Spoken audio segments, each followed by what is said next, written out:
1026 সাল। সোমনাথ মন্দির লুট করে ফিরে যাওয়ার পথে সিন্ধু নদের তীরে তাঁবু ফেলেছেন গজনির সুলতান মাহমুদ। শুষ্ক জলহীন মরুভূমিতে পথ নির্দেশক হয়ে সঙ্গে এসেছেন হিন্দু রাজা ভীমদেবের নিয়োজিত 2 গুপ্তচর শামসুদ্দিন ফারুকি ও আব্দুল ওয়াহিদ। কচ্ছের রনের বুকে আর্কিওলজিক্যাল ডিপার্টমেন্টের খনন থেকে উঠে আসে কয়েকটা সোনার আশরাফি। সোনার মুদ্রাগুলো হাতিয়ে নিতে চাইছে কেউ।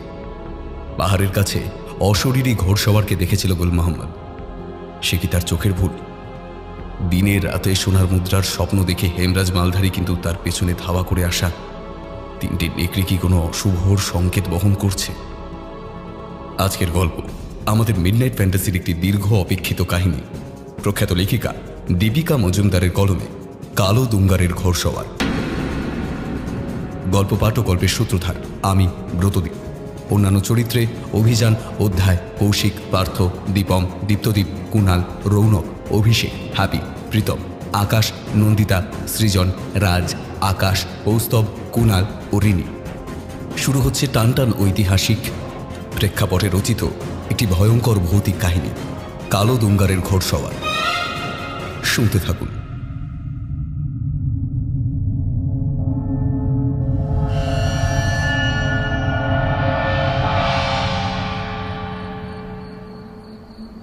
कुल औज़ू बिरब्बिल फलाख मिन शर्री मखल्लख व मिन शर्री गसिकिन इज़ा खाब व मिन शर्रिन नफ़्फ़साति फ़िल उक़ाद व मिन शर्री हसीदिन इज़ा हसाद। अस्सलामु अलैकुम। সুরা ফালাক পড়া শেষ করে তাঁবুর বাইরে এসে দাঁড়ালেন সুলতান। ভোরের আলো দেখা যায় দূর দিগন্তে। মাথার উপরে নক্ষত্র খচিত আকাশ, গোল থালার মতো চাঁদ শেষ রাতে ম্রিয়মান। রাতভর তার রৌপোজ্জ্বল আলোর বন্যা প্লাবিত করেছে সিন্ধু নদীর প্রবাহকে। 50 ঊর্ধ্ব সুলতানের সুরমা শোভিত 2 পাশবিক নয়নে দুশ্চিন্তার আঁধার নেমে এসেছে। ভ্রুকুটি ভরা দৃষ্টি নিক্ষেপ করে দেখছিলেন সিন্ধুর প্রবল জলধারা। এই গভীর নদীখাত থেকে সুলতানের বারংবার মনে হচ্ছিল সুলতানের পথে ফিরে না গিয়ে খুব বড় ভুল করেছেন তিনি। তার ভুলের জন্যই কি দলের উপরে আল্লাহর চরম গজব বর্ষিত হচ্ছে? আশৈশব তার সাহসী মজবুত শরীর এবং প্রচণ্ড ঔদ্ধত্য। এই ঔদ্ধত্যের কারণে বাল্য বয়সী পিতার দ্বারা বহুবার দণ্ডিত হয়েছে। তার এই অদম্য উদ্ধত্যই তাকে পিতার দ্বারা সুলতানের নির্বাচনের পথে বাধা দেয়। জলবসন্তে ক্ষতবিক্ষত হয়ে যাওয়া তার ভয়ঙ্কর মুখমণ্ডল ভাতৃহত্যাকারী পৈশাচিক ব্যক্তিত্বকে আরও উগ্রতা প্রদান করে। এই চরম মনোভাব, উচ্চাকাঙ্ক্ষা ও প্রখর বুদ্ধিমত্তাই তাকে সহায়তা করেছে হিন্দুস্তান অভিযানে। আল্লাহ তাআলার প্রতি আনুগত্য প্রমাণ করতে বারংবার আকর্ষণ করেছে। হিন্দুস্তানের হিন্দু অধ্যুষিত সাম্রাজ্য, সম্পদ ও দেবালয়ের দিকে বিগত 25 বছরে সর্বমোট 16 বার ভারতে আসা সুলতান মাহমুদ গজনবী প্রতিবারই অভিযানে যাওয়ার আগে সক্রিয় গুপ্তচরদের পাঠিয়ে নির্দিষ্ট এলাকার ভৌগোলিক অবস্থান, জলবায়ু, পাহাড়, পর্বত, নদী, নালা, রাস্তাঘাট, মানুষজন, বিশেষত সামরিক শক্তি সম্পর্কে খোঁজ খবর নিয়েছেন। লুট করেছেন অগাধ সম্পত্তি। আক্রমণের ফলে তার লোভ যেমন উত্তরোত্তর বৃদ্ধি পেয়েছে, পাশাপাশি বৃদ্ধি পেয়েছে এই দেশ সম্পর্কিত জ্ঞানের পরিসর এবং যুদ্ধ অভিজ্ঞতা। এই অভিজ্ঞতা লব্ধ জ্ঞান ও সহজাত দূরদর্শিতাই আজ তাকে অন্যরকম বিপদের ইঙ্গিত দিচ্ছে।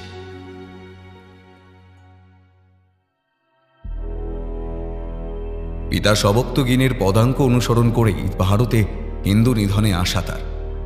শেষবার কালিঞ্জল লুট করে ফিরে যাওয়ার কিছুদিন পরই তার গুপ্তচর নাসিরউদ্দিন গজনী পৌঁছে স্বরাষ্ট্র প্রদেশের প্রভাস ক্ষেত্র পাটানে শ্রী সোমনাথ মন্দিরের গৌরবগাথা ও সেখানকার পুরোহিতদের দ্বারা প্রচলিত নারীর দেবদাসী প্রথার বর্ণনা দেন। সোমনাথ সম্পর্কে তখনই সুলতান প্রবল আকর্ষণ অনুভব করেছিলেন। 1025 সালের নভেম্বর মাসে রণতুর্য বাজিয়ে সোমনাথ অভিযানে এলেন সুলতান মাহমুদ। সঙ্গে সুপ্রশিক্ষিত 30,000-এর অশ্বারোহী সৈন্য ও 54,000 পদাতিক সৈন্য। হিন্দু পৌত্তলিক ব্রাহ্মণদের মনোভাব সম্পর্কে সুলতান আগেই অবগত হয়েছিলেন। তাদের বিশ্বাস যে শ্রী সোমনাথ স্বামী পরম ধর্ম অসহিষ্ণু অত্যাচারী সুলতান মাহমুদের অহংকার গুড়িয়ে তাকে সমুচিত শাস্তি দেবেন। এই কারণে সৈন্য ছাড়াও সুলতানের দলে যোগ দিয়েছেন অগণিত মুসলিম অভিযাত্রী। সুলতান তাদের বিশ্বাস যে হিন্দুদের পীঠস্থান শ্রী সোমনাথের মন্দির ভেঙে ঘুরিয়ে দিয়ে ইসলাম শক্তির প্রমাণ দিতে পারলে হিন্দুরা পৌত্তলিকতা ত্যাগ করে ইসলাম গ্রহণ করবে। আর এর জন্য তাদের একমাত্র ভরসা গজনির সুলতান মাহমুদ। সুলতান হয়ে হিন্দুস্তান আসার পথ খুব একটা সুগম হয়নি সুলতান বাহিনীর পক্ষে। প্রাকৃতিক দুর্যোগ ও বালুঝড়ের সম্মুখে পড়েই মারা গেল অগুন্তি সৈন্য। জয়সলমীরের নিকটে লোদরবা অঞ্চলে প্রথম বাধা পেলেন রাজা অমর সিংহের সামরিক বাহিনীর কাছে। সুলতানের দুর্ধর্ষ বাহিনীর সামনে এই সামরিক বাহিনী যে কিছুতেই যে মাথা নত করবে না তার পূর্বাভাস পেয়ে সুলতান নির্দেশ দিলেন যুদ্ধবিরতির চুক্তির উল্লঙ্ঘন করে রাত্রিকালীন সময় অতর্কিত আক্রমণ দ্বারা শত্রুপক্ষের বিনাশ করতে। এরপর আর তেমন কোনো বড় বাধার সম্মুখীন হতে হয়নি সুলতানের সৈন্যদলকে। তার পরাক্রমশীলতা এবং পৈশাচিক নরনিধন যজ্ঞের কাছে মসৃণভাবেই হার হয় হিন্দু সম্রাট ও শ্রী সোমনাথ স্বামীর ব্রাহ্মণ পুরোহিতদের। রণডঙ্কা বেজে ওঠে পাটন ক্ষেত্রে। মালবের রাজা ভোজ পারমার এবং সাংভোরের রাজা বিশালদেব চৌহান সুলতান মাহমুদের রাস্তা রুখে দাঁড়ালেও সুলতান বাহিনীকে পরাস্ত করতে পারলেন না। পাটনরাজ ভীমদেব সোলাঙ্কির কাছে বাধাপ্রাপ্ত হবেন ভেবেছিলেন সুলতান। সেই ভীমদেব শেষ পর্যন্ত বিনা যুদ্ধেই নিজের রাজ্যকে আপন ভাগ্যের হাতে তুলে দিয়ে সুলতানের পথে পথ সুপ্রশস্ত করে ও নিজের ও পরিবারের জীবন সম্বল করে পলায়ন করলেন। সাধারণ হিন্দুদের বাধা দেওয়ার প্রচেষ্টাকে অনায়াসে ব্যর্থ করে সুলতান প্রবেশ করেন সোমনাথ ক্ষেত্রে। তরবারির আঘাতে ভুলুণ্ঠিত হয় জ্যোতির্লিঙ্গ, লুটে নেওয়া হয় মন্দিরের কোষাগার, এক এক করে হস্তগত করেন মন্দিরের গাত্রের স্বর্ণ রত্নখচিত কারুকার্য। পরাজিত হিন্দু ব্রাহ্মণ ও বন্দী হিন্দুদের ধর্মান্তরিত করার মাধ্যমে জীবনদান করে ইসলাম প্রতিষ্ঠা করেন সুলতান বাহিনী। আজ সেই পরাক্রমশালী সুলতান বাহিনীর তাঁবু সিন্ধুর তীরে বিক্ষিপ্তভাবে ছড়িয়ে আছে। নানা বাধার সম্মুখীন হয়ে ভাগ্য ও প্রকৃতির হাতে পর্যুদস্ত হতো ক্লান্ত তুর্কি সেনার উপরে কি তবে সত্যি আল্লাহ রুষ্ট হয়েছেন? কঠোর প্রশিক্ষণপ্রাপ্ত বীর সেনানীর দল সুলতানের গর্ব, অহংকার। এই সেনার জীবন রক্ষার্থে এখন আল্লাহর কাছে দোয়া ও সুরা পড়া ছাড়া সুলতানের সম্মুখে আর কোনো পথই খোলা নেই। সুলতান মাহমুদ ভারত লুণ্ঠন করে প্রতিবারের মতো এবারেও মুলতান হয়ে আরবের পথে পাড়ি দেবেন সর্বজনবিদিত। তাই নতুন করে কোনো বাধার সম্মুখীন যাতে হতে না হয়, তাই দেবাশ্রমের রাজার পরামর্শে রণকোচ হয়ে বালুচিস্তানের পথে গজনি ফিরবেন বলেই সম্মত হন সুলতান মাহমুদ। এই অজানা পথে ফিরে যাওয়ায় দুটি অসুবিধে ছিল। প্রথমত, অচেনা মরুভূমির রাস্তায় ঘন ঘন বালিঝড়ের মুখে পড়ে পথ হারানোর প্রবল সম্ভাবনা। দ্বিতীয়ত, শুষ্ক মরুভূমিতে জলের অভাব। এই দুই প্রকার বাধা যাতে সহজে এড়িয়ে যাওয়া যায়, তার জন্য দেবাশ্রমের মহারাজ সুলতানের সঙ্গে দুজন পথ নির্দেশক দিয়েছেন। কিন্তু সেই দুজন পথ নির্দেশককে আদৌ ভরসা করা যায় কিনা ভেবে সুলতানের অভিজ্ঞ চোখে দুশ্চিন্তার ছাপ।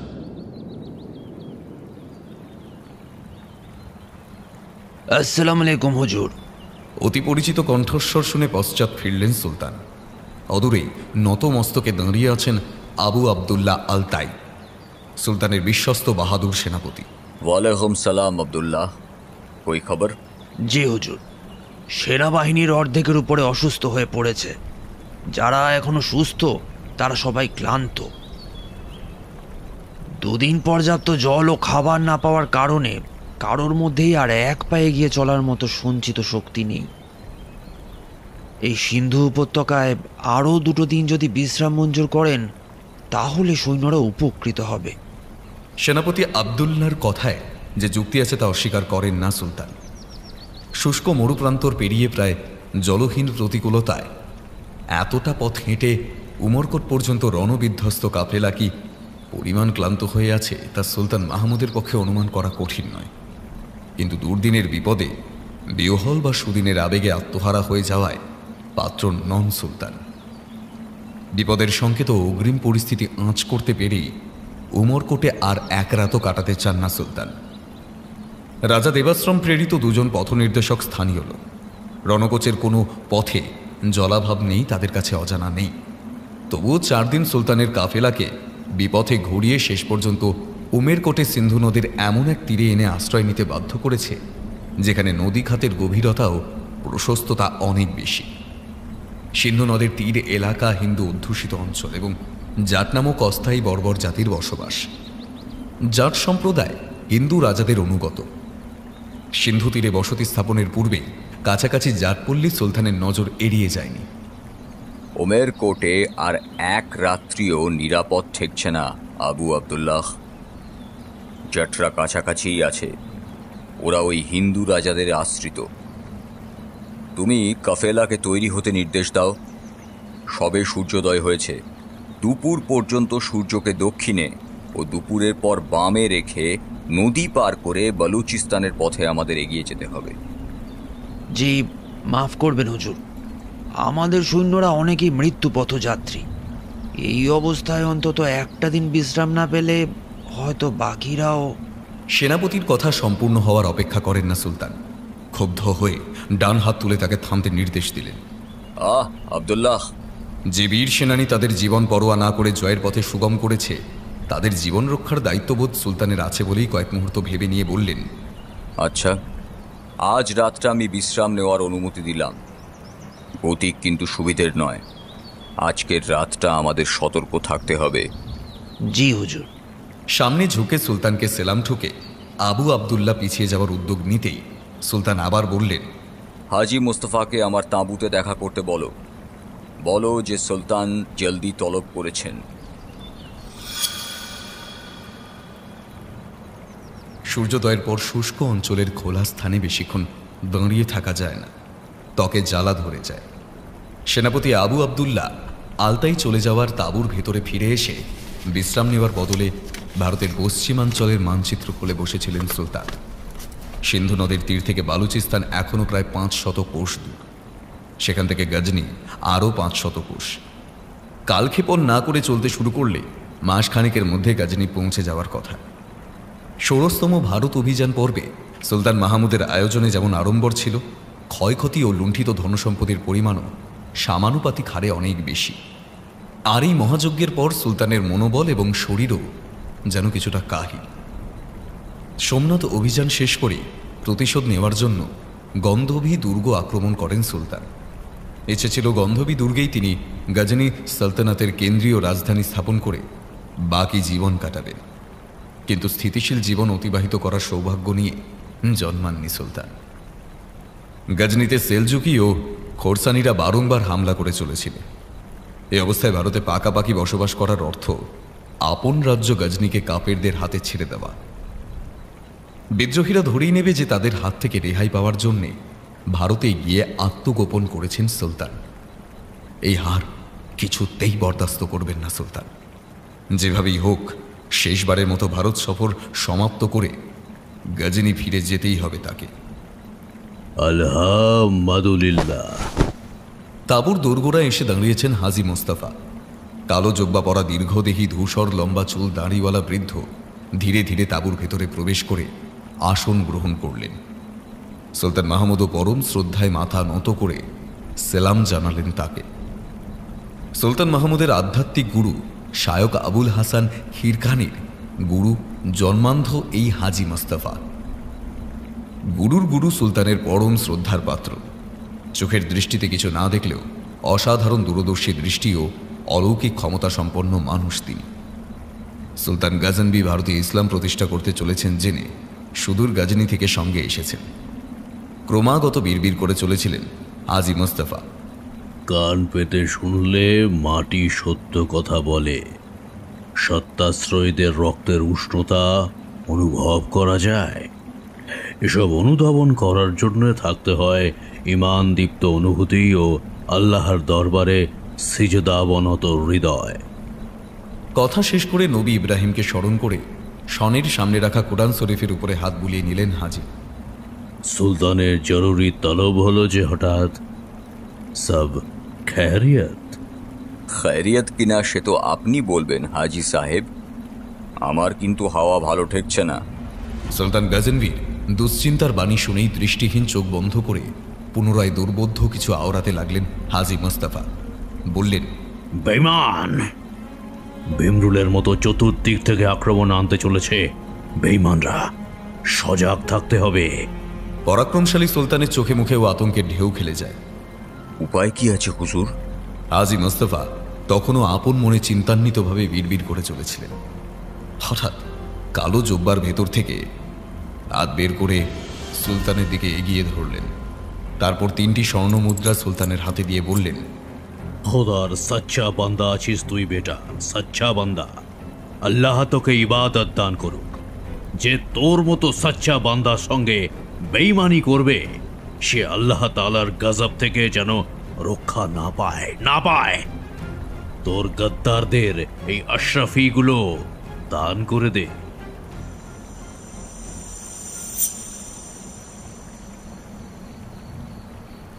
ডুবন্ত সূর্যের মায়াবী কমলা আলোর ছটায় ভেসে যাচ্ছে সিন্ধু উপত্যকা। আকাশের গায়ে ধূসর রঙা ছেঁড়া ছেঁড়া মেঘ গড়িমসি করে উড়ে চলেছে। এমনই সেই অদ্ভুত আলোর অপরাহ্নে শামসুদ্দিন ফারুকী ও আব্দুল ওয়াহিদদের তলব হয়েছে সুলতানের তাঁবুতে। মাথায় মলিন আলুথালু সাদা পাগড়ি, ভয়ার্ত চোখে সাবধানী দৃষ্টিও পথ চলায় ক্লান্ত শীর্ণ 2 পা নিয়ে সুলতান গজনবীর সামনে করজোড়ে নতমস্তকে দাঁড়িয়েছিলেন সুলতানের বশ্যতা শিকারী রাজা দেবাশ্রমের নিযুক্ত 2 পথ নির্দেশক। সুলতান আপনাদের কাজে সন্তুষ্ট হয়েছেন। আপনারা যথাযথ পথ নির্দেশনা করে আমাদের সিন্ধু নদের তীর অবধি পৌঁছে দিয়েছেন। এর জন্যে আমরা গজনী সুলতানের বাহিনী আপনাদের কাছে শুকরগুজার আছি। সুলতান আপনাদের ইমানদারি ও তেহজিবের জন্যে কিছু নজরানা পেশ করতে চান। কথাগুলো বলেই সুলতানের খাস ভৃত্য একটি সুদৃশ্য কাপড়ের থলে এগিয়ে দিল শামসুদ্দিন ফারুকী ও আব্দুল ওয়াহিদদের দিকে। কাপড়ের থলের ভেতরে কি আছে তা অনুমান করে নিতে বেগ পেতে হয় না এই পথ প্রদর্শক দুজনকে। লোভে তাদের দুজনের চোখের মণি চকচক করছে। এই দৃশ্য সুলতানের নজর এড়িয়ে যায়নি। 2 পথ নির্দেশকের চোখের চমক দেখে সুলতান বেশ কৌতুক অনুভব করলেন। বললেন, আমি তোমাদের ইমানদারিতে অত্যন্ত সন্তুষ্ট। এখন আমার সৈন্যবাহিনী আগের চেয়ে অনেক সুস্থ সবল আছে। আশা করি আগামী দিনগুলোতে বেলুচিস্তানে পৌঁছতে ওদের কোনো কষ্ট হবে না। তাই আপনারা চাইলে এখন নিজের দেশে ফিরতে পারেন। রাজা দেবাশ্রমকে আমার শুকরিয়া জানাবেন। 2জন পথ নির্দেশকের মধ্যে শামসুদ্দিন ফারুকী এগিয়ে এসে ভৃত্যের হাত থেকে স্বর্ণ মুদ্রা ভর্তি কাপড়ের থলে গ্রহণ করলেন। তারপর সুলতানের সামনে হাঁটু গেড়ে বসে বললেন, আপনার মেহেরবানি হুজুর। আশা করি সুষ্ঠুভাবে আপনার সেবা করতে পেরে নিজেকে আল্লাহর সাচ্চা বান্দা হিসেবে তার দরবারে প্রমাণ করতে পেরেছি। সামনেই ইতস্তত করে পুনরায় ফারুকী বললেন, যদি গুস্তাখি না নেন তো একটি আবেদন পেশ করতে পারি হুজুরের দরবারে। বেশক, পেশ কিয়া যায়। হুজুর, আমাদের বসতি পাটন ক্ষেত্র এখন আপনার বিশ্বস্ত ওয়াজিরদের হেফাজতে আছে। আল্লাহ তাআলার ছত্রছায়া আসার পর এখন ইসলামই আমার ধর্ম, ইসলামই আমার গুরুর। অধমকে ইসলাম ও সুলতান গজনীর সেবায়াত হিসেবে বহাল রাখার জন্য পাটন ক্ষেত্র ফিরে যাওয়ার হুকুম দিলে নিজের বাকি জীবন ইসলাম রক্ষায় উৎসর্গ করতে ইচ্ছুক। তবে পাটন ক্ষেত্রে ফিরে যাওয়ার জন্য আমাদের দুজনকে পথের দানা পানি আর 2টি বাহক উট দিলে এই অধমের বড় সুবিধা হবে হুজুর। পথ মধ্যে হিন্দু রাজ্যের কোনো বাসিন্দার কাছ থেকে সাহায্য পাওয়ার আশা করি না। সুলতান মনে মনে ফারুকীর বুদ্ধি ও মেকি বিনয়ের তারিফ না করে পারলেন না। বললেন, আবেদন মঞ্জুর করা হলো। তোমার সকল চাহিদা পূর্ণ করা হবে। হাততালি দিয়ে তাঁবুর বাইরে পাহারারত দারোয়ানকে ডেকে বললেন, ওরা নিজের রাজ্যে ফিরে যেতে চায়। ওদের সকল চাহিদা পূর্ণ করার ব্যবস্থা করা হোক। শামসুদ্দিন ফারুকী ও আব্দুল ওয়াহিদ সুলতানের তাঁবু থেকে প্রস্থান করলে অপেক্ষারত ভৃত্যকে চিন্তিত ও মৃদু স্বরে হুকুম করলেন সুলতান, হাজি মুস্তফাকে খবর দাও যে চিড়িয়া ने दाना निगल लिया।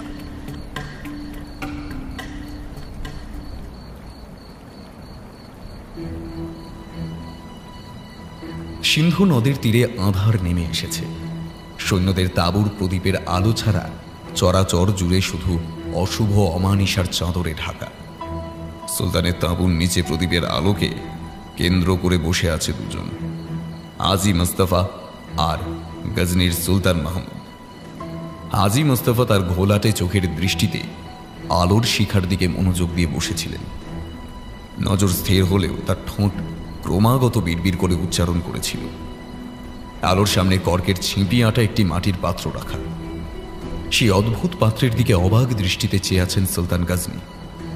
হঠাৎ হাজি মুস্তাফা মেঝে 2 হাত ভর দিয়ে ধীরে ধীরে উঠে দাঁড়ালেন এবং দুই হাতের তর্জনী দিয়ে মাটির পাত্রের দিকে নির্দেশ করে হাত ওপরের দিকে তুলে ধরলেন। সঙ্গে সঙ্গে অতি আশ্চর্য ঘটনা ঘটল। প্রদীপের আলোয় সামনে রাখা মাটির পাত্রের কর্কের ছিপি খুলে গিয়ে পাত্রটি শূন্যে ভাসতে লাগল। শূন্যে ভাসমান পাত্রের দিকে নজর স্থির করে হাজি দু চোখের পাতা নিমীলিত করলেন। সুলতানের মনোযোগ আর হাজি মোস্তফার দিকে নেই। তিনিও এই অত্যাশ্চর্য দৃশ্য দেখে সোজা উঠে দাঁড়িয়েছেন। শূন্যে ভাসমান মাটির পাত্রটি থেকে একটি কালো ধোঁয়ার কুণ্ডলী বেরিয়ে এসে প্রদীপের আলোর উপরে ধীরে ধীরে অবয়ব নিতে শুরু করল। কুণ্ডলীকে অবয়বে রূপান্তরিত হতে দেখে এতই সুলতান আশ্চর্য হয়ে পড়েছিলেন যা তিনি আগে কখনো হননি।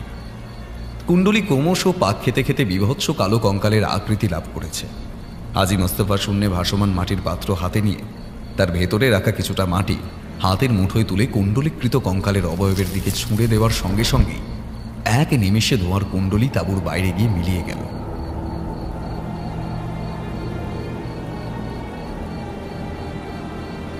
হাজি মোস্তফা নিজের জায়গায় স্থির দাঁড়িয়ে দু চোখের পাতা উন্মিলিত করলেন। ঘটনার আকস্মিকতায় বিহ্বল সুলতান তাঁবুর পর্দা সরিয়ে কিছুই দেখতে পেলেন না। রাতের অন্ধকারে পূব দিক থেকে ক্রমশ মিলিয়ে যাওয়া ঘোড়ায় ছুটে চলা পায়ের করে টকবক শব্দ শুনতে পেলেন। তাঁবুতে ফিরে এসে দেখলেন হাজি মোস্তফা প্রদীপের আলোর সামনে আগের মতো আসন গ্রহণ করেছেন। তার সামনে উন্মুক্ত মাটির পাত্রটি ভেঙে ছড়িয়ে রয়েছে। সুলতানকে হতভম্ব জিজ্ঞাসু দৃষ্টিতে ফিরে আসতে দেখে হাজি বললেন, আল্লাহর দরবারে বেঈমানদের স্থান একমাত্র দোজখের আগুনে।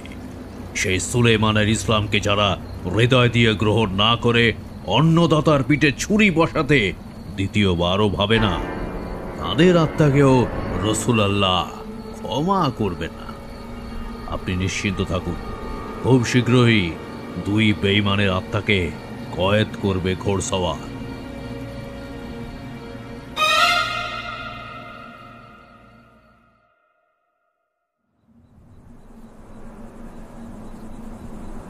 ছোট ছোট গাছের চারা, বাবলা গাছের কাটা আর নিমের ডাল সংগ্রহ করে এসেছিল জয়ানন্দ। দীর্ঘ যাত্রা শুরু করার আগে উটের দানা পানির যোগান সরবরাহ করে রাখছিল। সিন্ধু নদের তীর, সিন্ধু নদের জলের আশীর্বাদে আবাদ এলাকা। এখানে মানুষ পশু পাখির অন্নের অভাব নেই। এতটা রাস্তা পায়ে হেঁটে পথশ্রমের যে তীব্র কষ্ট করেছে তার প্রতিদান পেয়েছে।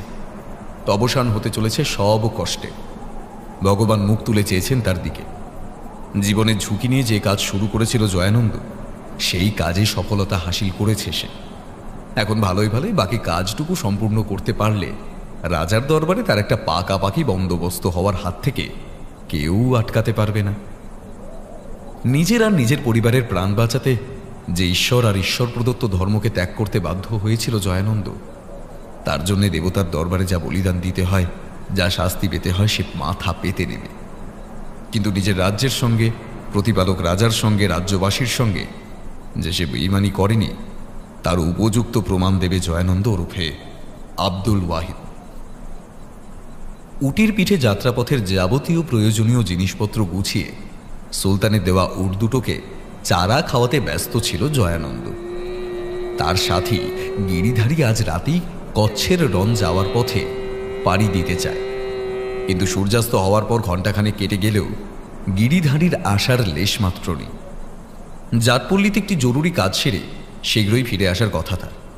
অবশ্য জরুরি কাজ সম্পর্কে জয়ানন্দ যথেষ্টই অবগত, কিন্তু বাহক, উট আর যাত্রাপথের সামগ্রী নিয়ে জাটপল্লীর দিকে গেলে সুলতানের চরদের সন্দেহ হতে পারে। তাই গিরিধারী ওরফে শামসুদ্দিন ফারুকি একাই জাটদের সঙ্গে দেখা করে আজ রাতের অভিযান পাকা করে আসার সিদ্ধান্ত নেয়। সুলতানের বাহিনীর ছাউনি সিন্ধু নদের যে তীরে পত্তন করা হয়েছিল, তার সীমানা থেকে কয়েকশো গজ দূরে উট দুটিকে নিয়ে গিরিধারীর জন্য অপেক্ষা করছিল জয়ানন্দ।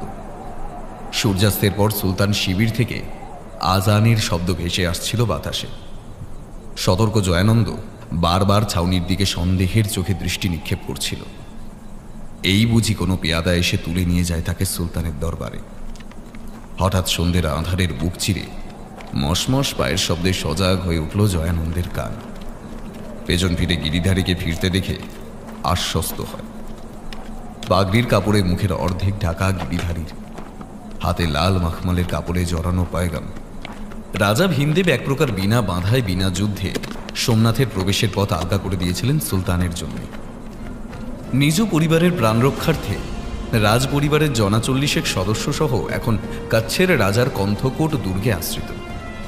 জয়ানন্দ আর গিরিধারী কচ্ছের উদ্দেশ্যেই যাত্রা শুরু করতে চলেছে।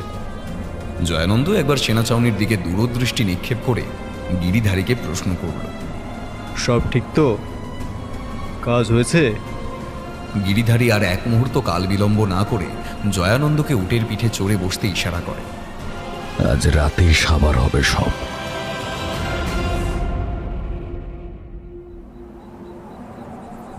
সারাদিন সূর্যের ভীষণ দাপট ও দাবদাহের পর প্রবল প্রান্তের উপরে চাঁদের মৃদু আলো যেন প্লাবন নামিয়েছে। এক টানা 4 দিন 4 রাত মরুপ্রান্তরের উপর দিয়ে চলার পরও যেন চলার পথ শেষ হচ্ছে না জয়ানন্দ আর গিরিধারী। যাত্রা শুরু করার সময় পর্যাপ্ত পানীয় ও জল খাদ্য সংগ্রহ করে নিয়েছিল, কিন্তু সেসবও প্রায় শেষের মুখে। এত সময় তো লাগারই কথা নয় কণ্ঠকোট পৌঁছতে, তাহলে কি পথ হারিয়েছে ওরা? রণকোচের মতো জায়গায় ভিনদেশির পথ ভুলে হতে পারে, কিন্তু গিরিধারীর এই সাদা নোনা মরুভূমি নিজের হাতের তালুর মতো পরিচিত। এতক্ষণে কালো দুঙ্গার পৌঁছে যাওয়ার কথা ওদের। মৃদু চাঁদের আলোতে চোখের কাছে হাত তুলে দূরে দৃষ্টি নিক্ষেপ করার চেষ্টা করল গিরিধারী। আকাশের গায়ে ঘন ধূসর বর্ণের পাহাড় দেখা যায়, ওইটাই কালোদুঙ্গার। কালোদুঙ্গারে আজ রাত্রি কাটিয়ে আগামীকাল প্রথম প্রহরে যাত্রা শুরু করলে কণ্ঠকোট দুর্গ পৌঁছতে বেশি দেরি হওয়ার কথা নয়। চোখের পাশ থেকে হাত সরিয়ে গিরিধারী বলল, কালোদুঙ্গার এসে গিয়েছি। আজ রাতটা পার করলেই আমাদের সকল দুশ্চিন্তা দূর হবে বন্ধু। জয়ানন্দ উটের পিঠে ক্রমাগত দোদুল্যমান অবস্থায় ঝিমিয়ে পড়েছিল। কালোদুঙ্গার পৌঁছানোর খবর শুনে সামান্য উদ্বেগ প্রকাশ করে বলল, কালোদুঙ্গার কাছাকাছি কোনো বসতিতে আজ রাতটা কাটিয়ে নিলে হয় না? দীর্ঘ যাত্রার ধকলে শরীর বড়ই ক্লান্ত। গিরিধারীও শারীরিকভাবে ক্লান্ত, কিন্তু আজ রাতটা বসতিতে কাটাতে চায় না সে। গিরিধারী জয়ানন্দের প্রস্তাবে বিচলিত হয়ে বলল, বলে যাও না বন্ধু, পশ্চিমের সকল প্রান্তেই সুলতান মাহমুদের গুপ্তচর মোতায়েন করা আছে। এই মুহূর্তে আমাদের কাছে সবচেয়ে জরুরি হলো জাট সর্দারের পায়গাম মহারাজা ভীমদেবকে সহস্তে পৌঁছে দেওয়া। সুলতান মাহমুদের কাছে আমাদের রণকোচে আসার খবর পৌঁছায়, তাহলে আর রক্ষে নেই। যদিও গিরিধারীর অসমাপ্ত জবাব শুনে হেসে ওঠে জয়ানন্দ। আসল কাজ তো এতক্ষণে সমাধান হয়ে যাওয়ার কথা। জাট সর্দারেরা কি সুলতানের বাহিনীকে এতক্ষণ আস্ত রেখেছে? রাতের অন্ধকারে সুলতান মাহমুদের ছাউনি এতক্ষণে আগুনের লেলিহান শিকার গ্রসের মুখে পড়ে ভস্মীভূত হয়ে সিন্ধুর জলে দ্রবীভূত হয়ে গিয়েছে। জাটদের কাছে পূর্বেই খবর ছিল সুলতান মাহমুদের বাহিনী সোমনাথের অগাধ ধনসম্পত্তি লুট করে রণকোচ হয়ে উমেরকোটের পথে বালুচিস্তানের দিকে অগ্রসর হবে। সুযোগের সদ্ব্যবহার করে সুলতান বাহিনীকে ছত্রভঙ্গ করবে বলে তৈরি ছিল জাট গোষ্ঠী। গিরিধারী আর জয়ানন্দ পথ নির্দেশকের ভূমিকায় সুলতানের বাহিনীকে দিকভ্রষ্ট করে মরুভূমির পথে জলকষ্টের মুখে ফেলে।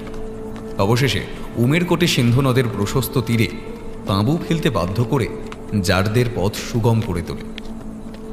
এই সুখবরের পয়গাম এখন রাজা ভীমদেবের কাছে পৌঁছে দিয়ে রাজার সুনজরে পড়ার অপেক্ষায় আছে গিরিধারী আর জয়ানন্দ।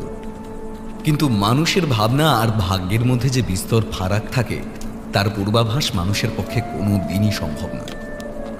জয়ানন্দ অথবা গিরিধারী কারুর কাছে ভাগ্যের পূর্বাভাস ছিল না।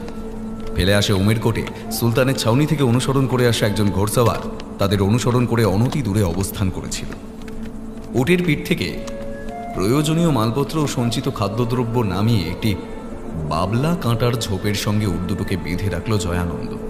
জলের পাত্র থেকে শেষ বিন্দু অবধি জল গলায় ঢেলে গিরিধারী কালো দুঙ্গারের চারপাশে চোখ বুলিয়ে নিচ্ছিল। জয়ানন্দ গিরিধারীকে চিন্তান্বিত দেখে প্রশ্ন করল, কি ব্যাপার বন্ধু, মনে হচ্ছে কোনো দুশ্চিন্তায় আছো? গিরিধারী কপালের ভাঁজ মসৃণ করে মনোভাব গোপন করার চেষ্টা করল। হেসে বলল, না, রণকোচে সে দুশ্চিন্তার কি আছে? একবার রাজার দরবারে গিয়ে পৌঁছাতে পারলেই হয়। গিরিধারীর কথায় খানিকটা নিশ্চিন্ত হয় জয়ানন্দ। বাজ করা মাদুর মাটিতে বিছিয়ে তার উপরে বসে গিরিধারীকেও বসতে আমন্ত্রণ জানায়। পশ্চাতে মাথা উঁচু করে দাঁড়িয়ে আছে কালোদুঙ্গার। স্থানীয় ভাষায় কালোদুঙ্গার অর্থ কালো পাহাড়। অজস্র বাবলা কাটার জঙ্গলে আবৃত কচ্ছের এই সর্বোচ্চ স্থানকে দূর থেকে দিনের আলোতেও কালো রঙের দেখায় বলে এই নাম। গিরিধারীকে মাদুরে বসার আমন্ত্রণ জানিয়ে নৈশ আহারের জন্যে খাদ্য সামগ্রী পরিবেশন করছিল জয়ানন্দ। গিরিধারী ভাবল তার মনের কথাটা জয়ানন্দকে জানানোর এটাই সঠিক সময়। জয়ানন্দ যদিও প্রত্যাখ্যান করবে না তার প্রস্তাব, তবুও যতটা সম্ভব নিজেকে সামলে নিয়ে গিরিধারী বলল, রাজ্যের সুরক্ষার জন্য আমাদের পক্ষে যতটা করা সম্ভব আমরা করেছি, এমনকি নিজের ধর্ম পর্যন্ত ত্যাগ করেছি। জীবনের পরোয়া না করে সুলতান বাহিনীর পথ নির্দেশক হয়ে জাটদের হাতে তুলে দিলাম।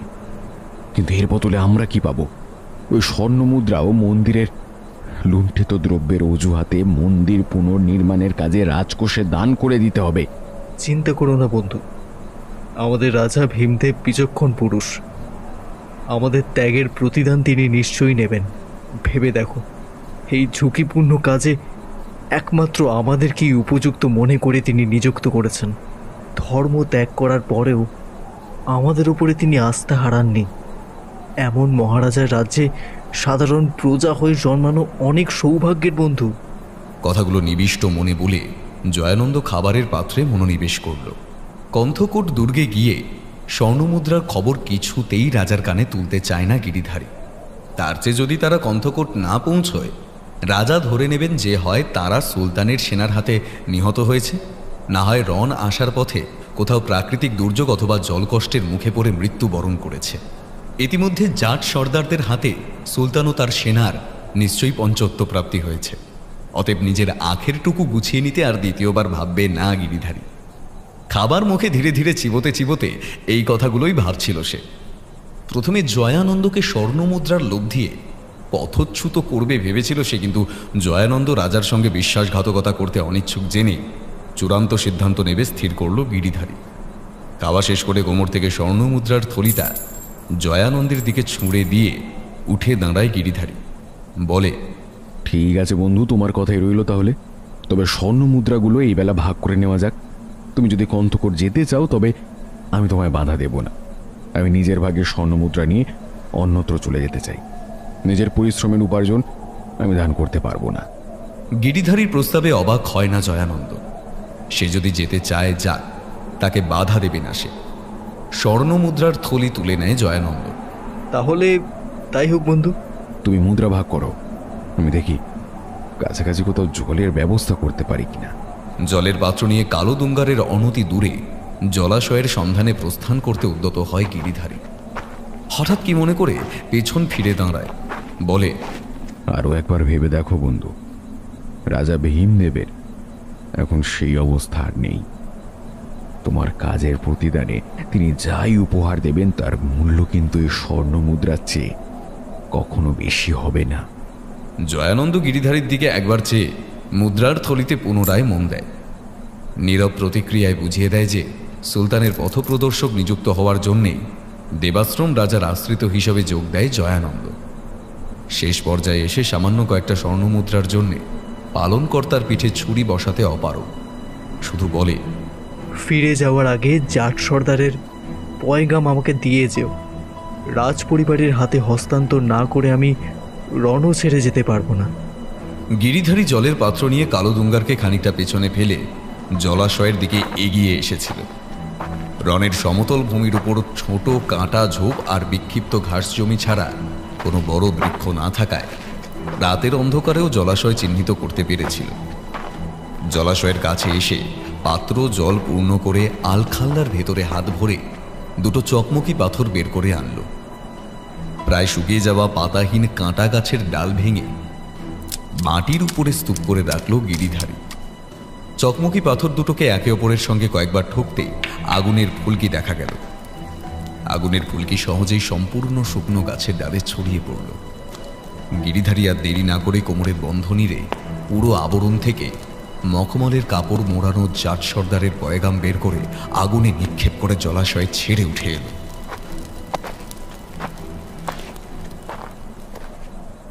বিস্তীর্ণ রণভূমির উপরে বাতাসের অভাব হয় না কোনো ঋতুতেই। তবে শেষ রাতের দিকে হাওয়ার দাপট বেশ কম থাকায় চারপাশ নিস্তব্ধ। আশেপাশের বনভূমিতে তেমন কোনো হিংস্র পশুর বসবাস না হলেও একা জয়ানন্দর গা ছমছম করছিল। অদ্ভুত একটা শীতল শিহরণ যেন ওর চারপাশ ঘিরে চেপে ধরে আছে। ভয়ের আবেশকে উপেক্ষা করার জন্যে স্বর্ণমুদ্রা পূর্ণ থলের মুখ আলগা করে একটা একটা করে গুনছিল সে। সুলতানি স্বর্ণমুদ্রা, প্রতিটা মুদ্রার দুপিঠে আরবি হরফে কিছু লেখা। সুলতান বাহিনীর চাপে পড়ে অনাহিলওয়ারা বাসীর সঙ্গে জয়ানন্দ সম্প্রতি হিন্দু থেকে মুসলিম ধর্মান্তরিত হতে বাধ্য হয়। কলমা, সুরাপাঠ ও 4 ওয়াক্ত নামাজ অনুশীলন করতে হয়েছিল নিজের প্রাণ বাঁচানোর তাগিদে। কিন্তু আরবি ভাষা অল্প বুঝলেও জয়ানন্দ এখনো আরবি ভাষাটা রপ্ত করতে পারেনি। দু একটা স্বর্ণমুদ্রা উল্টে পাল্টে দেখে ভাঙা ভাঙা উচ্চারণে আরবি পড়ে জয়ানন্দ।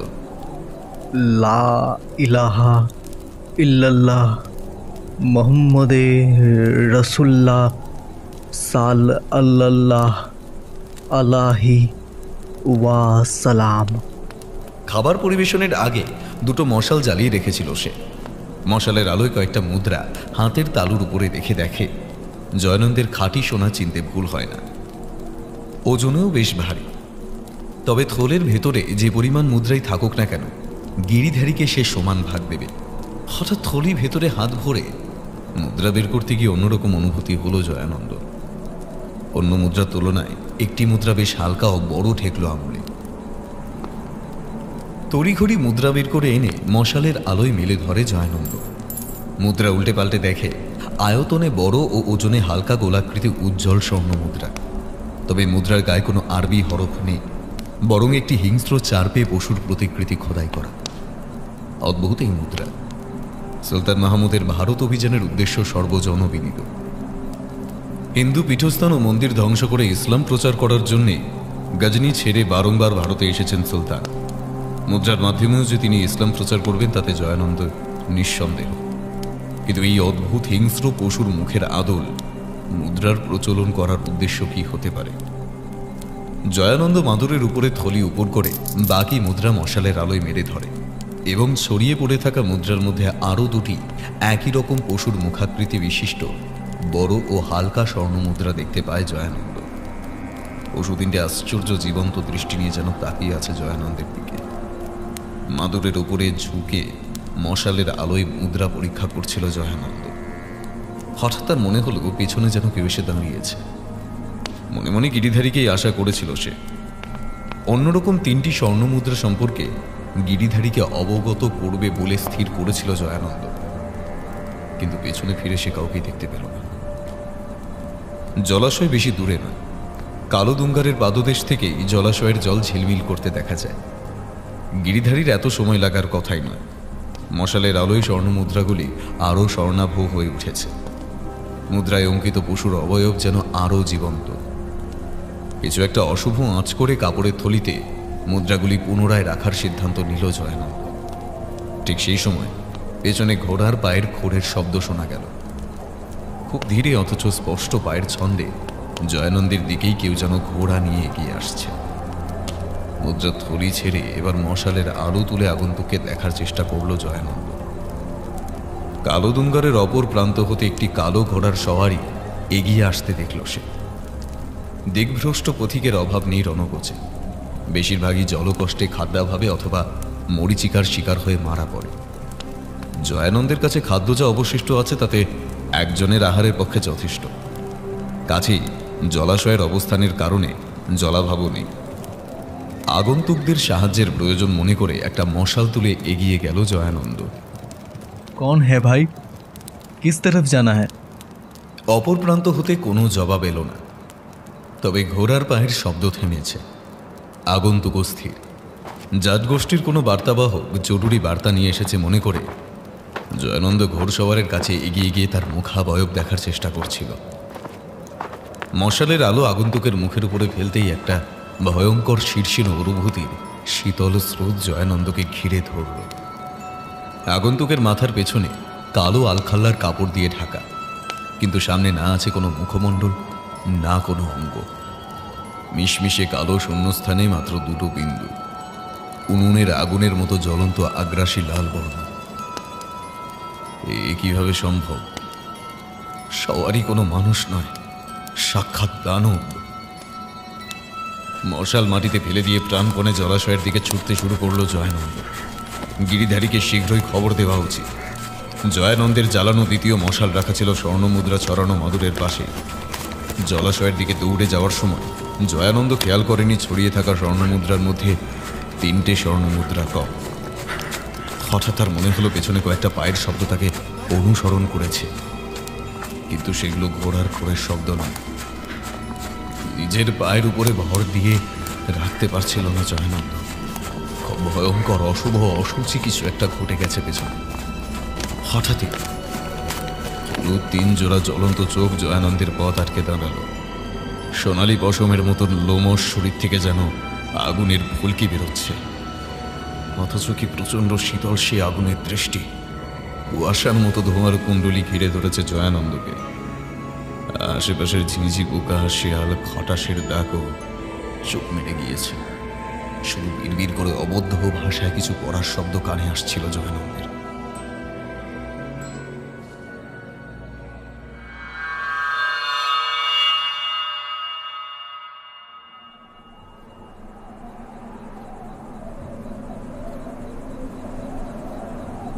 জাট সর্দারের পয়গাম পুড়িয়ে কালো দুঙ্গারের দিকে অগ্রসর হচ্ছিল গিরিধারী। চূড়ান্ত সিদ্ধান্ত নিতে খানিকটা সময় লাগলেও শেষ পর্যন্ত জয়ানন্দকে রাস্তা থেকে সরিয়ে দেওয়ার জন্যই মনস্থির করে গিরিধারী। জয়ানন্দকে নানা উপায় বোঝানোর চেষ্টা করেছে সে, কিন্তু সোলাঙ্কি ভীমদেবের প্রতি বিশ্বস্ততা প্রমাণ করার জন্যই জয়ানন্দ গিরিধারীর পথ অবলম্বন করতে নারাজ। এক হাতে জলের পাত্র নিয়ে অন্য হাতে দিয়ে বুকের কাছে গোপনে রাখা ভোজালিটা বার কয়েক অনুভব করে নিয়েছিল গিরিধারী। প্রতিপক্ষ যতই দুর্বল হোক, আক্রমণ যতই অনভিপ্রেত, অতর্কিত ও ক্ষিপ্র হবে, শত্রু নিধন ততই সহজ হবে। কালোদুঙ্গারের পাদদেশে যেখানে ঝোপের আড়ালে উট দুটোকে বেঁধেছিল জয়ানন্দ, সেখানে পৌঁছে কোথাও মশালের আলো চোখে পড়ল না গিরিধারী। উট দুটো বিচলিত হয়ে উঠে দাঁড়িয়ে ছটফট করছে। আরও খানিকটা এগিয়ে গিয়ে মাদুরের উপরে ছড়িয়ে থাকা স্বর্ণমুদ্রা ও নিভে যাওয়া মশাল দেখতে পেল গিরিধারী। উটের পিঠে বয়ে নিয়ে আসা মালপত্র বিক্ষিপ্ত পড়ে আছে। জয়ানন্দকে কোথাও দেখতে পেল না গিরিধারী। জয়ানন্দকে গিরিধারী যতটা চেনে, কোনোদিন তাকে দায়িত্ব জ্ঞানহীন বলে মনে হয়নি। পালিয়ে যাওয়ার লোকও জয়ানন্দ নয়। লোভনীয় স্বর্ণমুদ্রাও পড়ে আছে। উট ছাড়াও এই সমতল রণভূমিতে কোথাও এক পা যাওয়াও যায় না। হঠাৎই গিরিধারীর মনের ভেতরে অজানা ভয় চেপে বসল। মুহূর্তের মধ্যে তার মধ্যে মনে হলো জয়ানন্দের এভাবে উধাও হয়ে যাওয়া কোনো অশুভ ইঙ্গিত বহন করছে। চারিপাশে নজর ঘুরিয়ে নিয়ে মাদুরের উপরে উবু হয়ে বসে স্বর্ণ মুদ্রাগুলো থলির মধ্যে ভরে নিয়ে আরো কয়েক পা এগিয়ে গেল গিরিধারী। কয়েক পা এগোতেই সবার প্রথমে সে জয়ানন্দের সাদা পাগড়িটা মাটিতে গড়াগড়ি দিতে দেখল, আর অনতি দূরে গিরিধারীর দিকে পেছন ফিরে একজন মাটিতে উবু হয়ে বসে আছে। জয়ানন্দকে চিনে নিতে ভুল হয় না গিরিধারী। এভাবে স্বর্ণমুদ্রা খোলা ছড়িয়ে মশাল নিভিয়ে এতটা দূরে দায়িত্বজ্ঞানহীনভাবে জয়ানন্দকে বসে থাকতে দেখে প্রথমে গিরিধারী ক্ষুব্ধ হল, পরে ভাবল রণকোচের একাকী বিস্তীর্ণ ঘাস জমিতে এইবার স্বর্ণমুদ্রা চুরি করতে আসবে। তাছাড়া জয়ানন্দকে সে খুব শীঘ্রই এই ধরাধাম থেকে মুক্তি দিতে চলেছে।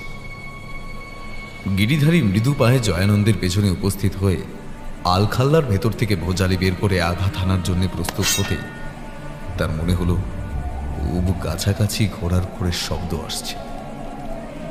শক্ত হাতে ভোজালি ধরে সতর্ক গিরিধারী সামনের অন্ধকার ভেদ করে কালো পোশাক পরিহিত একজন ঘোড়সওয়ারকে তার কাছে এগিয়ে আসতে দেখে অপ্রস্তুত হয়ে পড়ল।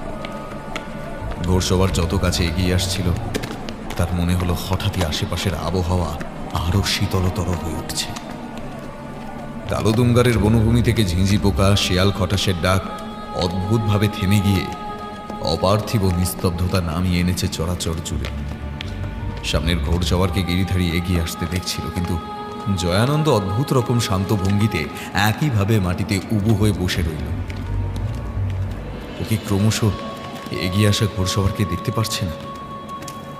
জয়ানন্দকে সতর্ক করতে গিরিধারী দুবার নাম ধরে ডাকল, জয়ানন্দ, জয়ানন্দ, বন্ধু, বন্ধু ওঠো, ওঠো বন্ধু। গিরিধারীর ডাকে কোনো প্রতিক্রিয়া দেখালো না জয়ানন্দ। গিরিধারী হাতের মুঠোয় ভোজালি ধরেই জয়ানন্দের সামনে ঘুরে তাকে ধাক্কা দিতে গিয়ে থমকে গেল।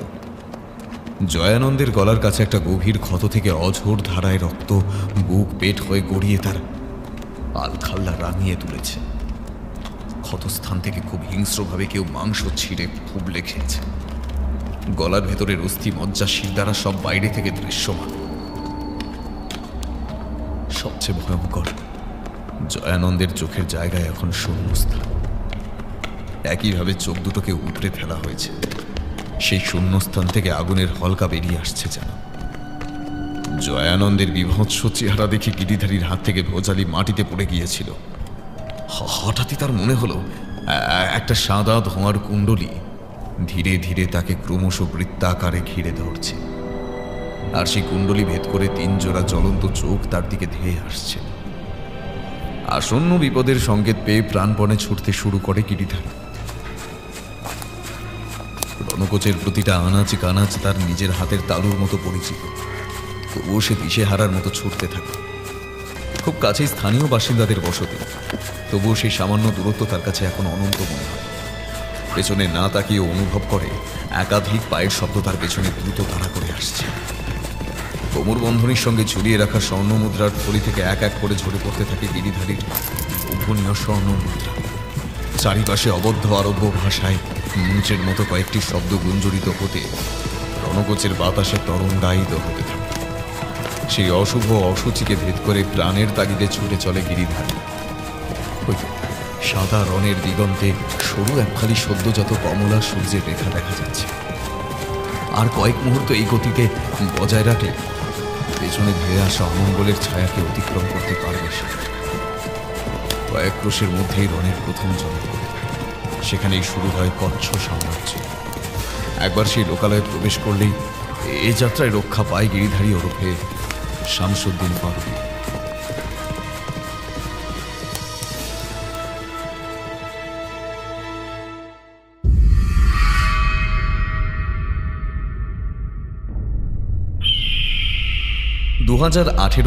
কচ্ছের রণ।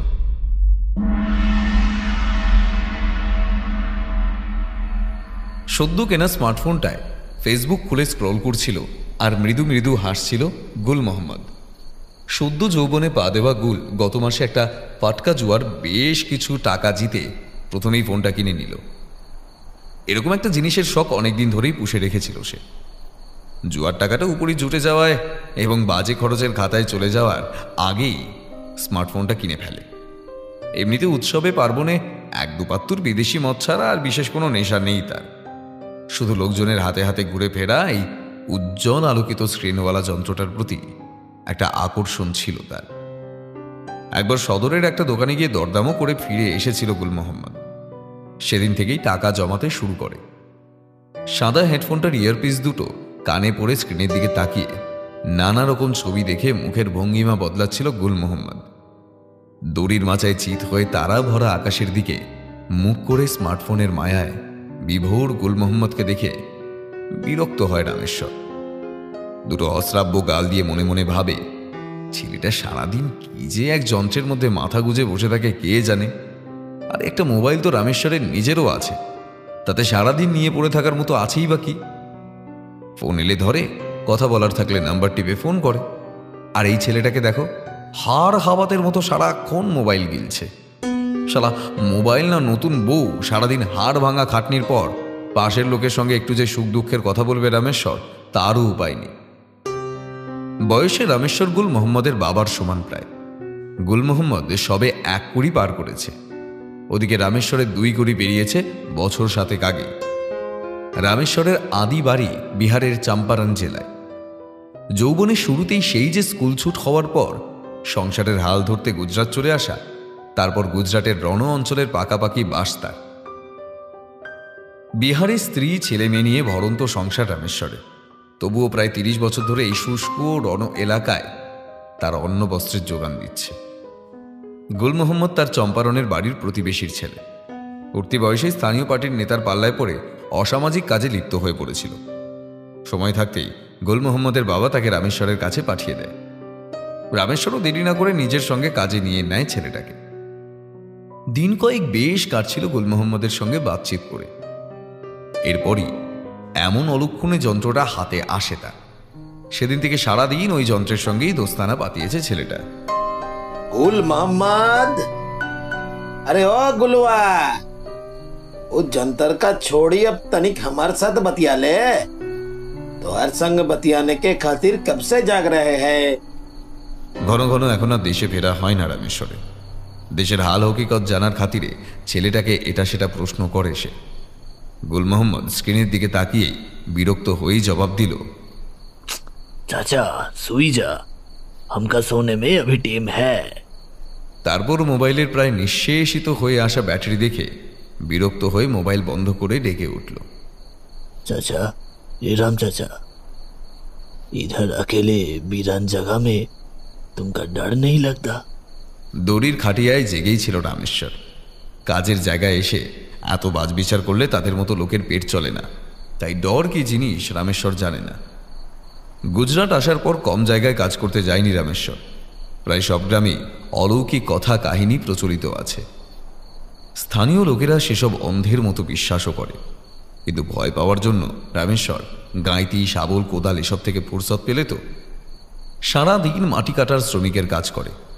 দিন শেষে ক্লান্ত হয়ে বিছানায় পড়ার সঙ্গে সঙ্গেই ঘুম জুড়িয়ে আসে চোখে। ভয়ডর পাওয়ার মতো পরিস্থিতি বা সময় কোনোটাই আসে না রামেশ্বরে। গুল মোহাম্মদের প্রশ্ন শুনে হেসে জবাব দেয় রামেশ্বর, डर क्यों लगते हाँ? पर तू ऐसा क्यों पूछा? খানিক ভেবে নিয়ে গুল মোহাম্মদ বলে, नहीं, वो गांव में लखिया बोल रही थी रात को यहाँ कोई घोड़ा वाला घूमता है जिसका। গুল মোহাম্মদের কথা শুনে খেঁকিয়ে ওঠে রামেশ্বর। कोई घोड़ा वाला नहीं घूमता है, बकवास बात। খানিক সামলে নিয়ে বলে, कालोदुंगर दत्तात्रेय पवित्र जगह, इस जंगल में सभी दत्तात्रेय को मानता है। কালোদুঙ্গার পাহাড়ের মাথায় ভগবান দাতাত্রেয়ের 400 বছর পুরনো মন্দির। স্থানীয় বাঞ্জারাদের মুখে মুখে ঘুরে ফেরা সেই মন্দির প্রতিষ্ঠার গল্প শুনেছে রামেশ্বর। দাতাত্রেয় মানুষের বেশে কালোদুঙ্গারে এসে আশ্রয় নিলে আশেপাশের বনাঞ্চল থেকে শিয়ালের দল বেরিয়ে এসে তাকে শিকার করার উদ্দেশ্যে ঘিরে ধরে।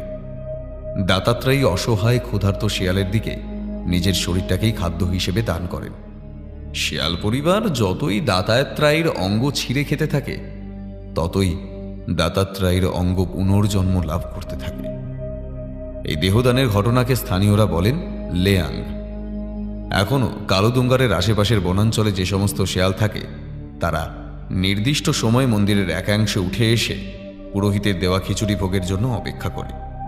এই ঘটনা রামেশ্বরের সচক্ষে দেখা সত্য, কিন্তু শুষ্ক রণের সমতল ভূমিতে রহস্য ও স্থানীয় বাসিন্দাদের কুসংস্কারের অভাব নেই।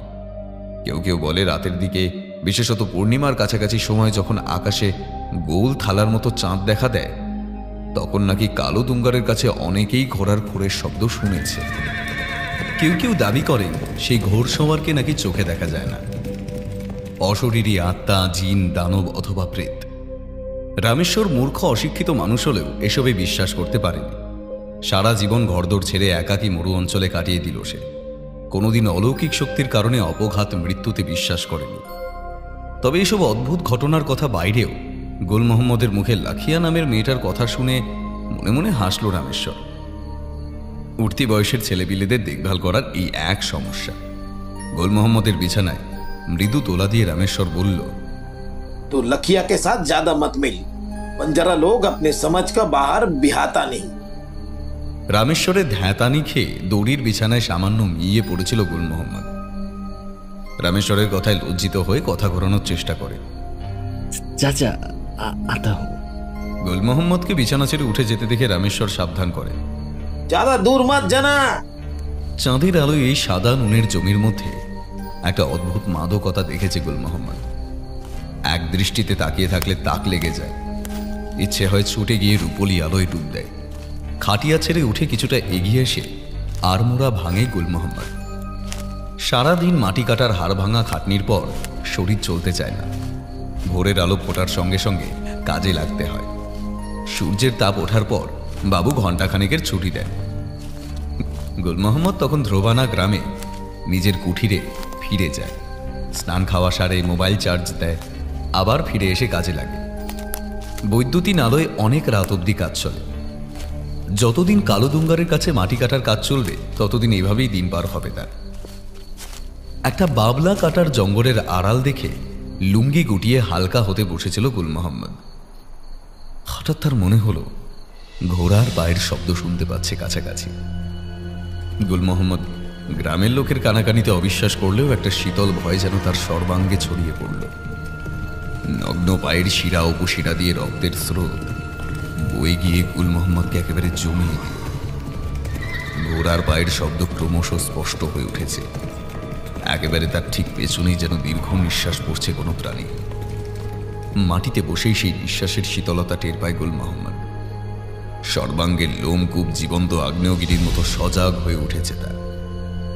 গুল মোহাম্মদের একেবারে কান ঘেঁষে দাঁড়িয়ে আছে কোনো জীবন্ত বিভীষিকা, কিন্তু পিছনে ফিরে দেখার সাহস নেই তার।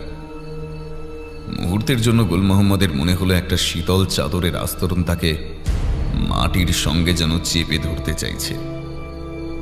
শেষ মুহূর্তে সাহস করে পিছন ফিরে তাকিয়ে কাঁটা ঝোপের উপরে চিত হয়ে পড়ে গেল গুল মোহাম্মদ। কালো ঘোড়ার উপরে কালো পোশাক পরিহিত যে বসে আছে তার না আছে কোনো মুখ, না চোখ, না নাক, শুধু চোখের জায়গায় অদ্ভুত লালচে আলোর বিন্দু। বাকশক্তি আগেই হারিয়ে ফেলেছিল গুল মোহাম্মদ। সামনে বিভীষিকা চাক্ষুষ করে সংজ্ঞাও হারিয়ে ফেলল মুহূর্তে।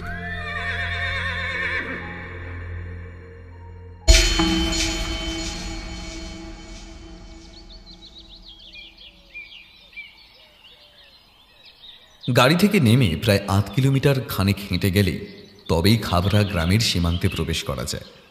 সাদা বিস্তীর্ণ নোনা বালির মরুভূমির বালি জায়গায় জায়গায় আলদা খসখসে, তাই স্থানীয় লোকের পথ নির্দেশ ছাড়া সব জায়গায় গাড়ি নিয়ে যাতায়াত করা যায় না। পৌষের শীতের সকালেও কুটি ফাটা শুষ্ক জমিতে পথ চলতে গিয়ে পকেট থেকে রুমাল বের করে ঘাম মুছতে হচ্ছে ওঙ্কারবাবুকে।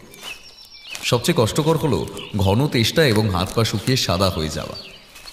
কচ্ছের রণ এলাকায় সাধারণত কেউ ব্যক্তিগত গাড়ি নিয়ে বড় একটা আসতে চায় না। গাড়ির যন্ত্রাংশ নোনা হাওয়ায় দ্রুত ক্ষতিগ্রস্ত হয়, কিন্তু ওঙ্কারবাবুর কাজটা শীঘ্রই শেষ করতে হবে। খাবড়া গ্রামে রণ উৎসব শুরু হয়ে গেছে ডিসেম্বর পড়তে না পড়তেই। জানুয়ারির মাঝামাঝি থেকে শেষ অবধি দেশি বিদেশি পর্যটকের ভিড় উপচে পড়বে খাবড়া আর কালো দুঙ্গারে। রণ উৎসব শেষ হওয়ার পর শীতের মরশুম শেষ হয়ে গেলে গরমে এই অঞ্চলের বাইরের লোকের টেকা দায় হয়ে পড়ে। সেই কারণেই রূপেশ আগরওয়াল নিজেই উদ্যোগ নিয়ে ওঙ্কারবাবুর কাজটা আগে বাগে সেরে ফেলতে চাইছে। ওঙ্কারবাবুকে ঘন ঘন ঘাম মুছতে দেখে দয়া হলো রূপেশ আগরওয়ালের। স্বল্প বাংলা ভাষা জ্ঞান নিয়েই ভাঙা বাংলায় বললেন, এই ওয়েদারে আপনি অভ্যস্ত নন, আর খুব অসুবিধে হলে আপনি গাড়িতে থাকতে পারেন। বসে থাকলে কি আর কাজ হয় রূপেশ বাবু? রাজাকেও তলোয়ার হাতে কতবার যুদ্ধে নামতে হয়েছে, সেখানে আমি তো একজন সামান্য কর্মচারী। ওঙ্কারনাথ পাল আর্কিওলজিক্যাল সার্ভে অফ ইন্ডিয়ার একজন কর্মকর্তা। গুজরাটের কচ্ছ এলাকায় এসেছেন কালোদুঙ্গার ও খাবড়া গ্রামের লবণাক্ত মরুভূমিতে খনন কাজ চালাতে। বন জঙ্গল, সমুদ্র, পাহাড়, এমনকি মরুভূমিতে অনসাইট কাজ করার অভিজ্ঞতা থাকলেও ওঙ্কারবাবু স্বীকার করেছেন কচ্ছের মতো শুষ্ক এলাকায় থেকে কাজ করার অভিজ্ঞতা তার এই প্রথম। রূপেশবাবু স্টেট ডিপার্টমেন্ট অফ আর্কিওলজির গুজরাট শাখার বর্তমান ডিরেক্টর। কচ্ছ জেলার সদর শহর ভুজে বাসস্থান। আশেপাশের এলাকা সম্পর্কে সমক্ষ জ্ঞান আছে বলেই হঠাৎ বাধার সম্মুখীন হওয়া ওঙ্কারবাবুকে তিনিই পরামর্শ দিয়েছিলেন, ওদিকে শহরে যুক্তি খাটাতে যাবেন না। লোকাল ম্যান পাওয়ার কাজে লাগাতে গেলে গ্রামের মুখিয়াকে হাতে রাখতেই হবে। তা সেই নজরানা দেওয়ার সময় উপস্থিত হয়েছে বলেই আজ গ্রামের মুখিয়া ভূপেন্দ্র মালধারীর সঙ্গে সাক্ষাতের সময় নির্ধারণ করেছেন রূপেশবাবু। এর মধ্যেই আপনি ক্লান্ত হয়ে গেলেন ওঙ্কারবাবু? তা সরকারি অনুমতি পত্রগুলো সব ঠিকঠাক আছে তো?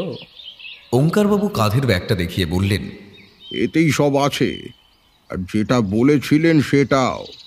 রূপেশ আগরওয়াল মারোয়ারি ব্যবসায়ী পরিবারে বেড়ে উঠেছেন, কাজেই তিনি ভালো মতোই জানেন শুকনো কথায় চিড়ে ভিজবে না। অর্থপিশাচ মুখিয়ার সামনে টাকার বান্ডিল না ফেললে এক চুলও কাজ হবে না। বিশেষত পরিস্থিতি যখন গ্রামের ধর্ম ও কুসংস্কারের সঙ্গে ওতপ্রোতভাবে জড়িয়ে জটিল হয়ে পড়েছে।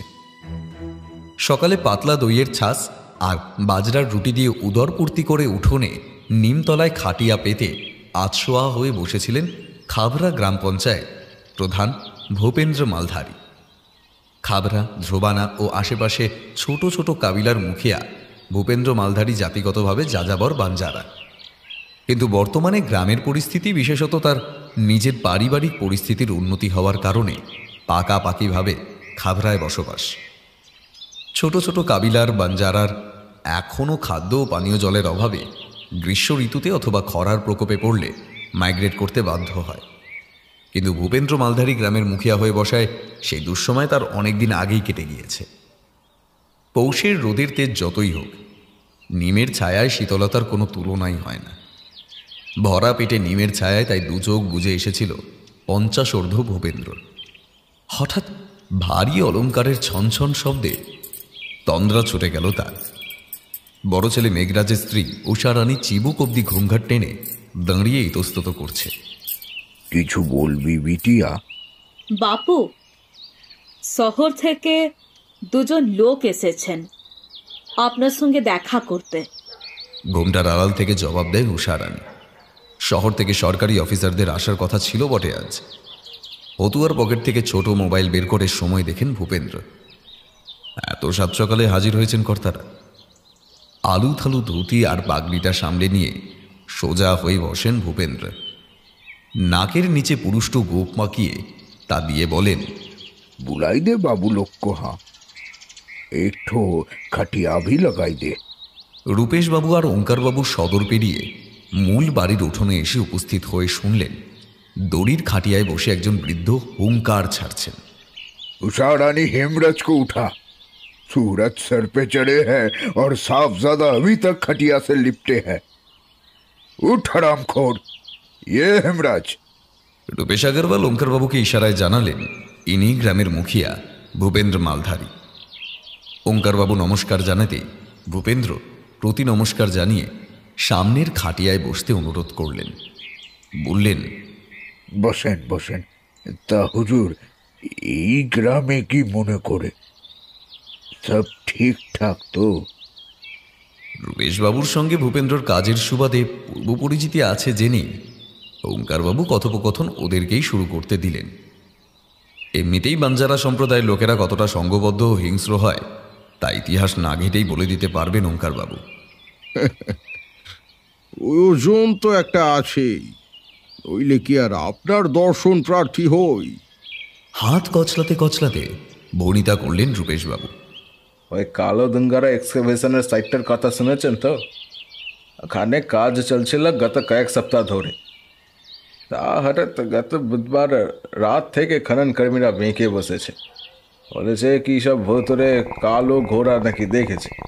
তা আপনি যদি একটু বলেকে রাজি করান অথবা আপনার কোনো লোক পাঠান, তাহলে রণ উৎসবের ভিড় বাড়ার আগেই ব্যাপারটা মিটিয়ে নেওয়া যাবে আর কি। নাহলে আবার একটা বছরের অপেক্ষা, এই হলো ব্যাপার। ভূপেন্দ্র খাটিয়ার পাশে রাখা হুকোয় গুড়গুড় শব্দ তুলে ভুঁড়ু গুজকে সবই শুনছিলেন। খানিক ভেবে বললেন, কালু দুঙ্গারে এমন কি আছে যে ওখানে আপনাদের খোদাই করতে হবে? ওখানে আমাদের দেবতা দত্তাত্রেয়ের পবিত্র মন্দির আছে। ভূপেন্দ্রকে শেষ করতে না দিয়েই এবার ওঙ্কারবাবু বললেন, না, আমরা কালো দুঙ্গারের মন্দিরের কোনো ক্ষতি করব না। যা কাজ হবে মন্দিরের সিঁড়ি ও পাহাড়ের নিচেই হবে। বহু বছর আগে ভূপেন্দ্র মালধারী তখন যৌবন কচ্ছের উত্তরাঞ্চলে খোঁড়াখুড়ি করে বিশাল কিছু আবিষ্কার করেছিলেন প্রত্নতাত্ত্বিকরা। এখনও মাঝে মাঝে শহরে অফিসাররা আসেন, রণে তাঁবু খাটিয়ে থাকেন কিছুদিন, খোঁড়াখুড়ি করেন, মাটির নমুনা সংগ্রহ করেন, আবার চলেও যান। কিন্তু কালো দুঙ্গারের খননের ঘটনাটা অন্যরকম। এরা ঠিক সেরকম ছোটোখাটো খোদাই করতে আসেননি বলেই মনে হলো ভূপেন্দ্র মালধারীর। সম্ভবত বড় কোনো খাজানা বা ইতিহাসের সন্ধানে খনন চালাচ্ছেন। গত বুধবার রাতের ঘটনাটা ভূপেন্দ্রর কানে এসেছিল পরের দিনে। বিহার থেকে সদ্য আসা এক যুবক কালো দুঙ্গারে খননকারী দলের সঙ্গে রাতে থাকছিল। বুধবার রাতে সে নাকি একজন কালো পোশাক পরিহিত ঘোড়সওয়ারকে দেখে সংজ্ঞা হারায়। পরে তার সঙ্গীরা এসে তাকে অচৈতন্য অবস্থায় উদ্ধার করে। জ্ঞান ফিরে পেয়ে ওই বিহারি যুবক যে দৃশ্যের বর্ণনা দেয় তাতে কালোদুঙ্গারের আশেপাশের বান্নি ঘাসজমি এলাকায় এত বছর ধরে যে কালো ঘোড়সওয়ারের আত্মার কাহিনী প্রচলিত ছিল সেটার সত্যতা বর্ণনা করে। এই অবস্থায় শুধু অশিক্ষিত বাঞ্জারা গোষ্ঠীর লোকজনই নয়, জেলার বাইরে থেকেও কোনো শ্রমিক এসে বেশি দিন টিকতে পারবে না। অতএব গ্রামের মুখিয়া হিসেবে নিজের কোর্টে বলবে একটু খেলিয়ে নিতে চাইলেন ভূপেন্দ্র। সে না হয় করবেন, তবে আমরা গ্রামের দেহাতি মানুষ, ভূত ভগবান প্রেতাত্মা পাপ পুণ্য এসব সঙ্গে নিয়েই চলতে হয়। আমি না হয় আপনাদের দিক থেকে বুঝলাম, লেকিন গ্রামের লোকজনকে বুঝাবেন কিভাবে? হ্যাঁ, সেই জন্যই তো আপনার কাছে আসা মুখিয়াজি, বুঝতেই পারছেন সরকারি কাজ। রূপেশবাবু সামাল দেওয়ার চেষ্টা করেন। হঠাৎ বাড়ির ভেতর থেকে আরেকটি গলার স্বর শোনা যায়। সরকারি কাজে সরকারি লোক নিয়ে আসেননি কেন? রূপেশবাবু আর ওঙ্কারবাবু বাড়ির দরজার দিকে ফিরে দেখলেন একজন 20-22 বছরের যুবক জামার হাতা কনুইয়ের উপর গোটাতে গোটাতে এগিয়ে এসে ভূপেন্দ্রজির পায়ে হাত দিয়ে প্রণাম করল। ভূপেন্দ্রজি তার হাত ছেলের মাথায় ছুঁয়ে বললেন, আমার ছোট লড়কা হেমরাজ, গ্রামের দেখভালের কাজ এখন ওই করে। আমি মুখিয়া হলো, বয়স হয়েছে তো, বুঝতেই পারছেন। রূপেশ আগরওয়াল পেশিবহুল দীর্ঘদেহী হেমরাজের দিকে চেয়ে আমতা আমতা করে বললেন, না, আসলে সুখা কাজের জন্য আমাদের নিজের লোক আসবে কদিন পর, সেসব তো গ্রামের লোক দিয়ে হবে না। তবে ওপরের দিকে কিছুটা মাটি কাটার কাজ। রূপেশকে হাত তুলে ইশারায় থামতে বলে হেমরাজ বলল, ওসব খোঁড়াখুড়ি আমরা আয়ে দিন দেখছি, কাজের কথায় আসুন। গ্রামের লোক এমনি কাজ করবে না। টাকা পয়সা তো ওদের যা দেওয়া হচ্ছিল তাই দেওয়া হবে। আরে সাহাব, যা দিয়েছেন ওসব ভুলে যান, এখন কি দেবেন সেটা বলুন। আর নজরানাও লাগবে, ক্যাশ। নজরানার বিষয়টা ওঙ্কারবাবুকে রূপেশ আগরওয়াল আগেই পরিষ্কার করে দিয়েছিল, তাই ওঙ্কারবাবু বললেন, হ্যাঁ, সে ব্যবস্থা হয়ে যাবে। কত লাগবে যদি বলতেন। ভূপেন্দ্রজি এতক্ষণ ছেলের সঙ্গে সরকারি কর্মচারীদের কথাবার্তা অনুসরণ করছিলেন। হঠাৎ বললেন, সরকারি কাগজপত্র কিছু আছে, দেখানো যাবে? আর এখানে এমন কি বস্তু পেলেন আগরওয়াল সাহেব যে পাহাড় কাটতে চলে এলেন? ওঙ্কারবাবু তার কাঁধের ব্যাগ থেকে ফাইল বের করে হেমরাজের হাতে তুলে দিয়েছিলেন ইতিমধ্যে। হেমরাজ দুপাতা উল্টে ফাইলটা বাপের দিকে এগিয়ে দিল। রূপেশবাবু বললেন, আগের বছর এই সময় গাজিয়াবাদ থেকে একটা টিম এসেছিল ওই কালো দঙ্গারের কাছে। ম্যাগনেটিক ফিল্ড মানে ওই গাড়ি এমনি এমনি চলে। হেমরাজ অধৈর্য হয়ে উঠে বলে, হ্যাঁ হ্যাঁ, ম্যাগনেটিক ফিল্ড কি জানি, কালোদুঙের কাছেই জায়গাটা, বাকিটা বলুন। খুব বেশি দূর পড়াশোনা করার সুযোগ না পেলেও 2 বছর আমেদাবাদে কাটিয়ে এসেছে হেমরাজ। এছাড়া আধুনিক যুগের সঙ্গে তাল মিলিয়ে চলতে গিয়ে এটুকু ইংলিশ বিদ্যে তার অনেক আগেই হয়েছে। হ্যাঁ, ওই ম্যাগনেটিক ফিল্ডের ব্যাপারে পরীক্ষা করতে এসেছিল গাজিয়াবাদের একটি দল। তাদের মধ্যে একজন অধ্যাপক কালো দুঙ্গারের কাছে কিছু নতুন গজে ওঠা জলাশয়টার কাছে একটি প্রাচীন মুদ্রা খুঁজে পান। পরীক্ষা করে দেখা গেছে এই মুদ্রা অন্তত 1000 বছর পুরনো। আমরা ওখানে একটু খোঁড়াখুঁড়ি করে দেখতে চাই। যদি সত্যি সেরকম কিছু পাওয়া যায় তবে ইতিহাস বদলে যেতেও পারে। রূপেশ আগরওয়াল ধূর্ততা খাটিয়ে সংযোজন করলেন, মানে এখানে যদি লোকাল ধোলাবাড়ির মতো কোনো বিশাল সাইট পাওয়া যায় তাহলে তো খাবরার পুরো ইনকাম চেঞ্জ হয়ে যাবে। ভূপেন্দ্রর কাগজে লেখায় কোনো মনোযোগ ছিল না, তবে পাতা উল্টাতে উল্টাতে 2টি মুদ্রার ছবিতে চোখ আটকে গেল তার। ছবির উপরে ঝুঁকে পড়ে দেখলেন মুদ্রার উপরে কিছু লেখা খোদাই করা। ভাষাটা জানা না থাকলেও সেটা যে আরবি অথবা উর্দু লিপি তা বুঝতে ভুল হয় না ভূপেন্দ্রের। এই সরকারি অফিসাররা হয়তো ভুল কিছু বলছেন না, উজ্জ্বল না হলেও মুদ্রা সোনার হতেও পারে, এবং বস্তুটি যে প্রাচীন সে সম্পর্কে নিঃসন্দেহে ভূপেন্দ্র। চতুর বুদ্ধিসম্পন্ন হেমরাজ বেশ কয়েক বছর আমেদাবাদে থাকার সুবাদে কয়েকজন বড় বড় ধনকুবের সঙ্গে পরিচয় হয়েছে তার। কোনোভাবে যদি মুদ্রা হস্তগত করা যায় তাহলে কোটিপতি হওয়া থেকে ভূপেন্দ্রকে কেউ আটকাতে পারবে না। মুদ্রার ছবির দিকে লোভাতুর দৃষ্টিতে চেয়ে ভূপেন্দ্র বললেন, ঠিক আছে, কাল পঞ্চায়েত বসবে, আপনারা পঞ্চায়েতে আসুন, আমি বাত করিয়ে দেব। তারপর ডান হাতের দুটি আঙুল তুলে ইশারায় দুই ইশারা করে দেখালেন, অর্থাৎ কথা বলানোর জন্য 2 লাখ ক্যাশ নেবেন তিনি। রূপেশ আগরওয়াল মুচকি হেসে মুখিয়াজিকে সেলাম ঠুকে বিদায় নিলেন।